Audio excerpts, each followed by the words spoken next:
Welcome to the Rise Movement podcast, a place where men just like you learn to raise your standards everywhere. So sit back, grab a pen and a pad, and let's get to work.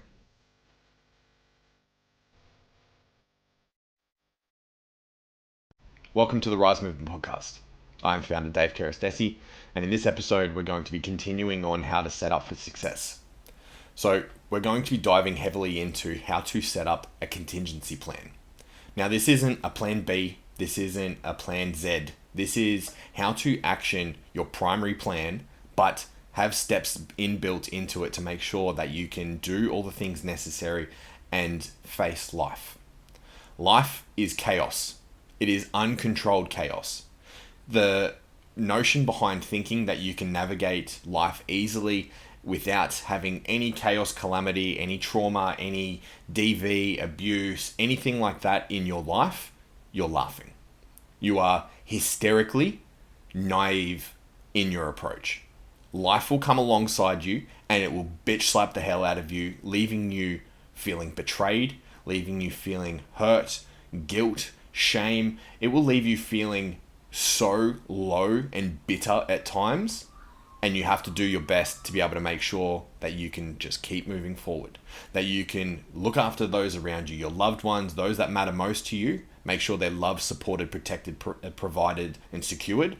However, you also need to be able to make sure that you're okay. Now, this episode is coming at a really shit time. There's some things that have happened in my life, in my family's life, that I'm not going to be getting into, but this is a contingency plan. This is a time where I have to adapt to the best of my ability to make sure that I provide the best that I can for my children, to be able to provide for my partner, and go through all of the things necessary with my head held strong in the face of chaos, as you're going to have to as well. 2017, I got injured. I hurt my back. I was moving and shaking. I was really busy with PT. I was doing, 45 sessions a week. I was training weights 6 days a week. I was doing a powerlifting program at the time, and I was doing really well. I was about 114, 115 kilos at about 12% body fat on calipers. Still had veins everywhere. I was big, strong, athletic, all the rest of the things. And then I hurt my back. It was around the same time that my youngest daughter was born, and my world crashed. All of a sudden, I had new responsibility. I had added responsibility from my second daughter. I wasn't looking after myself. I wasn't doing the best that I could in all areas of life. I didn't have high standards. The only high standards I had was around discipline with my training, being a good father, being a good partner, running a good business, and that was about it. So when I had my daughter, she came in with a bang, and she's one of the most beautiful things I've ever seen. And it throws my whole routine out the window. I try to go back into the gym and train and lift, and I just didn't have the same purpose. All I wanted to do was be at home with her. I mean, how could you not? It's your beautiful baby girl. And so I'm trying to get into training again, trying to squat, like 5 plates to do my powerlifting program and stuff like that. All of a sudden I feel a bit of a pop and a twing. My back had gone again. I'm having to deal with a back injury. So trying to do all the things necessary to rehab it, seeing a physical therapist, doing all my stretches and exercises and all the things that you have to do to be able to rehab to rehab an injury. And in that time, I fell into a bit of a physical depression. I started eating a hell of a lot more. I was eating, 35 to 3,800 calories every single day as it was. But on top of my normal meals, I was going and grabbing donuts. I was eating pizza. We lived in a complex of units that was right next to a 7-Eleven service station that had a Pizza Hut as well. So it was really easy for me to go through the fence and go grab whatever the hell I wanted to be able to medicate. And medication, in my term, not alcohol anymore, it's food. Like, I've been obese many times in my life, and like I said, in my family history, I have obesity that runs in it as well. So when it comes to training, mental health, physical health, spiritual health, everything comes down to how do I deal with this? It's the same thing, that same question that anyone else can deal with.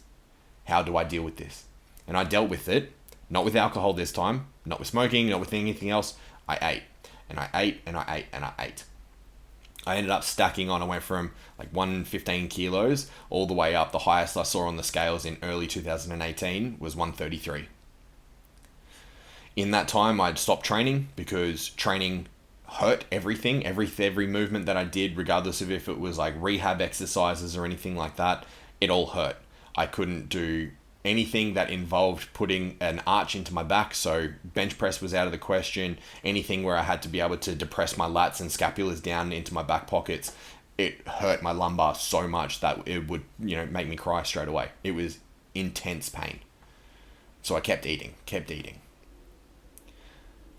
I had no idea what was going to happen from here when it came to my physical injury. I had no idea how to bounce back. Like, I'd been injured before, but not injured to a point where I couldn't train anymore. And the mindset that I shifted to was of poor me. I fell into a victim mindset straight away. Yes, I was still big. Yes, I was still strong, but I couldn't do anything with it. I couldn't bend over to tie my shoelaces. I would have to sit on the couch to be able to tie my shoelaces. And at the same time, because I was 133 kilos at about, 25% body fat or whatever it was, I was out of breath tying my shoelaces. I was out of breath getting down on the floor to play with my kids. The level of pain and discomfort that I was living with because I got so overweight and so just depressed and all the rest of it was horrible. Playing with my kids on the floor, something that I used to take for granted, and now, to be honest, I take for granted now, getting on the ground with them and mucking around, it was painful. I was out of breath all the time. I had high blood pressure. I remember the highest that I saw my blood pressure in 2019 was like 156 over 110. I was pre-hypertensive. I was running a risk of having a stroke, and I was only 28. Yeah, 28 turning 29. That was a terrifying time in my life. To see my blood pressure after being this, fit, strong specimen of a man, and then I'd fallen so fast. How do you deal with things like that, calamity like that? If you don't have your resources in a line and you know what resources to have, how are you meant to create a contingency on the go? You have to plan. You have to plan for things to go wrong. Life will go wrong, and you have to do your best as a man to make sure that you can hold space for everyone else, hold space for yourself, process your own emotions, make sure that you're not going to fall into fight or flight or freeze. You're going to be able to act and respond, not react. You're going to respond. When it comes to dealing with chaos and calamity, it's going to throw you for a six. You're not going to know how to deal with it in the moment where it's happening. That's why you have to do everything now to contingency plan for things to go wrong. I'm not saying focus on the negative. And when it comes to that toxic personal development, toxic optimism, toxic positivity, where it's like, only focus on the positives, like, no, get fucked. That's not how it works. Life is a balance of positive and negative, of up and down, hot and cold, left and right. It is a perfect balance down the middle. And if you neglect one side, you'll be blindsided by that when it comes and smacks you upside the face. So when you need to contingency plan for the negative aspects of life, you need to know and think and forecast how you're going to react. What type of man are you going to react? That being said, there's an amazing quote that comes from US Special Forces. You don't rise to the occasion. You fall back to your level of training. So if you've never done any kind of stress testing, stress inoculation, you've never thought about what would happen in chaos and calamity and trauma and dealing with death and dealing with violence, dealing with abuse, anything like that, you're not prepared to deal with life when it throws a curveball to you. If you haven't planned or done any courses or personal development or anything like that of how to keep yourself calm, cool-headed, clear, logical in stress, you have you have no chance at dealing with it. Life will come alongside and it will throw your plan out the window. You can plan the best plan in the world, but if you haven't got a contingency to deal with that stress that's coming for you, and it's fucking coming, you're gonna get blindsided. It's going to leave you high and dry, and you're not going to know how to pivot. Over the last weekend, dealing with everything that I've dealt with, I was blindsided, yes. I was frozen, yes. I was immediately thrown into fight or flight. I became intimately aware with my respiratory rate, with the anxiety, the growing anxiety that I felt in my solar plexus. I was extremely aware of all the bodily sensations that I was having. And I did my best to be able to respond, to not react from a place of violence, to not react from a place of I'm going to get vengeance, to react from a place of pure animalistic rage. I felt it. I fucking felt it. However, I didn't let it get to me. I was cool, calm, collected, logical, methodical. I know the way that I did what I did is going to help me in the future, and it's going to save my ass. It's going to protect my family. It's going to secure them, and it's going to stop me from getting taken away and potentially arrested and thrown in jail for what I wanted to do. Instead, I dealt with it the best way possible. I dealt with it in a cool, calm, collected way. I was there for my family. I was there for my children. I was there for my fiance. All that matters is them. I didn't give a shit about anything else. All I cared about was protecting and providing for them. I am so fucking thankful that all the development that I've ever done, all the tens of thousands of dollars, the hundreds of hours, the tears, the heartache, the trauma, the fucking therapy, the counseling, the hypnosis, the meditation, everything that I've ever done prepared me perfectly for what I was faced with over this weekend. It was one of the hardest things that I've ever seen. It was one of the hardest things that any parent will ever witness. It is one of the hardest fucking things to deal with, that I'm still feeling a rage inside of me that I want to explode. I want to burn it all to the ground. I want to just destroy. However, I won't. I'm better than that. And I'm not going to stoop to lower standards. I am a fucking man of high standards. Everything that I do is acted from high standards. Everything that I do, whether I respond or I react, it's from high standards. I do my best to respond. However, I can be reactful as well.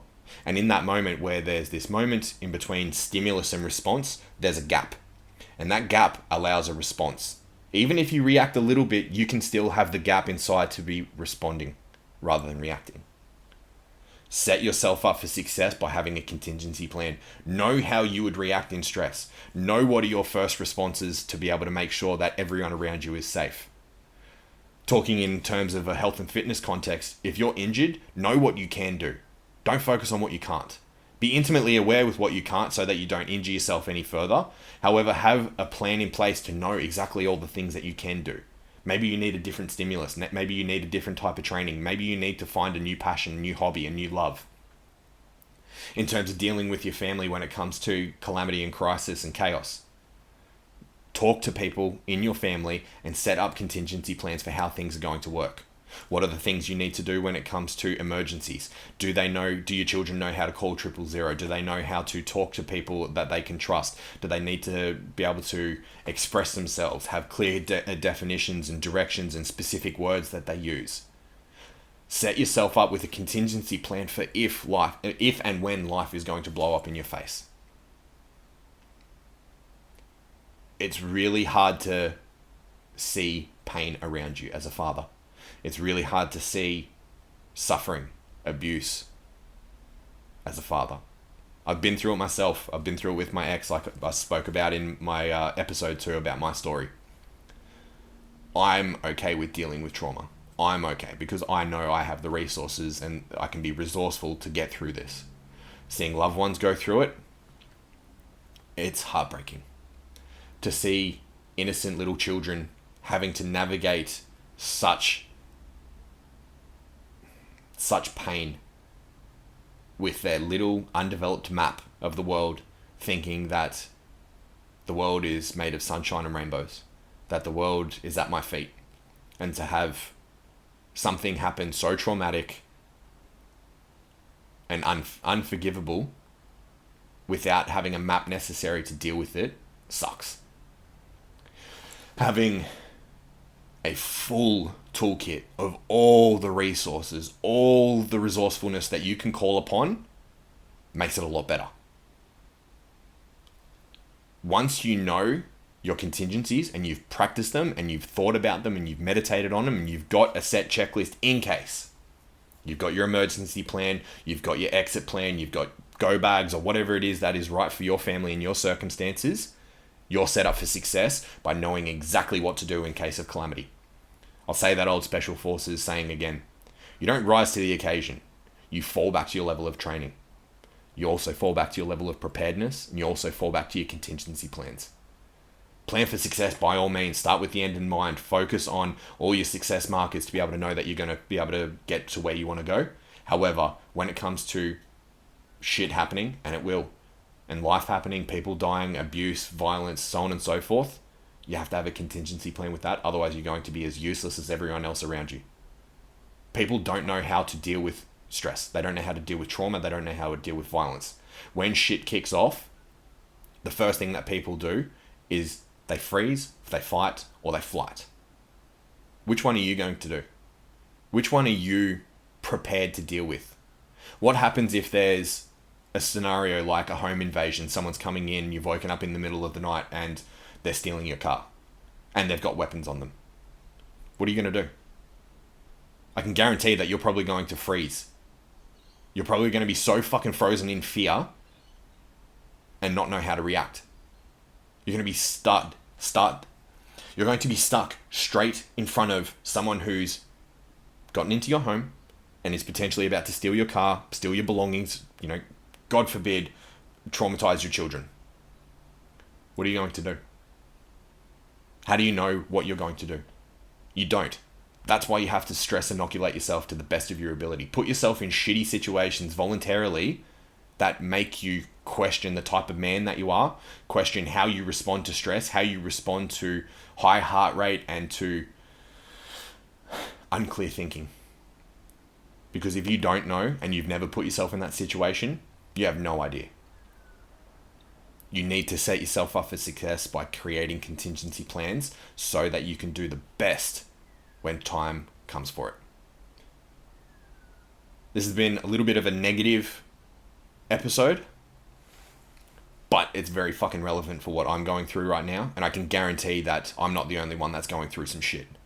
You need to plan. You need to create scenarios and procedures inside of your family, inside of your life, for when things go wrong, because they will. And if they haven't yet, brace yourself because they're coming. Life is hard. Don't get victimized by life. Be on the front foot, be on the offense so that you can know where you need to pivot to, what your responses are, what your contingency plans are, and how to prepare your loved ones around you so that they don't get fucked over, so that they don't get victimized, so that they don't end up traumatized where they have to do years and years and years of counseling, therapy, and potentially ruin their futures. If you have children, be the fucking father that they deserve. Be the father they deserve. If you have a partner, if you have a fiance, a wife, be the fucking man of the house. Lead. Lead to the best of your ability. Shit test yourself so much so that you know that in chaos and calamity, that you're the man for the job. You're the calm, cool, collected one that knows how to deal with the situation. I can't stress that enough. We're going to leave it there for this episode. If there's any questions around this, or if this has even brought something up for you, please reach out and get the help that you need. If you're a victim of abuse, a victim of violence, a victim of sexual assault, anything like that, please reach out and get the help that you need. Men, that is for you. I know so many men that have been faced with abuse and violence and sexual abuse and trauma, and they haven't gotten the help they needed. You need to do something about it. Be a man. Until I see you later in this week, much love. I would very much appreciate we start a discussion down in the comments. If you have anything, please drop it down there. If not, email me at davidkerastesi@hotmail.com. Much love, and until I see you next time. Thank you for being with me today. Thank you for subscribing and leaving a review. It really helps us out. Until next time, take care and much love.